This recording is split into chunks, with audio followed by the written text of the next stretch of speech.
My question's about the sharing economy. What larger implications do you expect companies like Uber and Airbnb to have on their sectors? And do you think this business model is here to stay?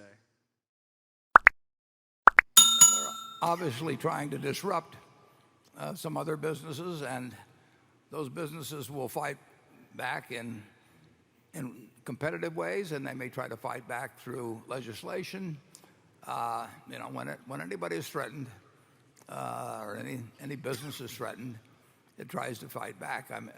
If you go back to when State Farm came on the scene in 1921, or 20 or whenever it was, the agency system was sacrosanct in terms of insurance. It had been around forever, and the big companies were in Hartford or New York, and they fought over having the #1 agency in town. So if you came to Omaha and you were Travelers or Aetna or whomever it might be, your objective was to get the agent, and the policyholder really wasn't being thought about. And then State Farm came along, and they had a better mousetrap, and then Geico came along with a better mousetrap yet. And so the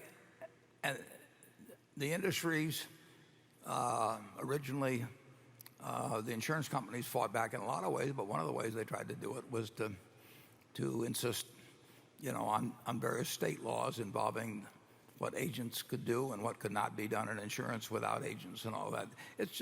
That's standard, and you'll see that. And in the end, the better mousetrap usually wins. But the people with the second or third best mousetrap will try to keep that from happening.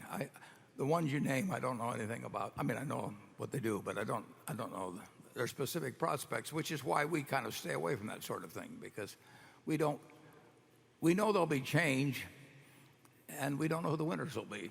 And we try to stick with businesses where we know the winners. We know and that our energy companies, that our railroad, a lot of our businesses are very, very, very likely to be winners.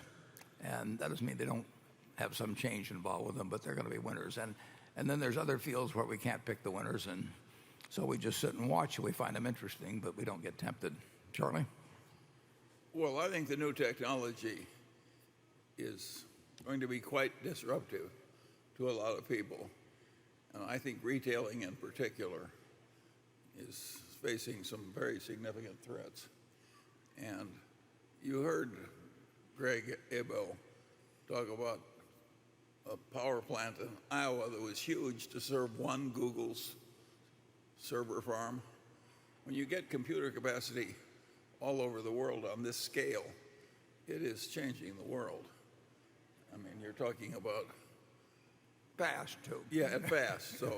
And I think it's going to hurt a lot of people, just as all the past technology investments hurt a lot of people. I think Berkshire, by and large, is in pretty good shape. Where do you think we're most vulnerable? Well, I don't think I want to name them. Okay. Now you've got them all wondering, Charlie.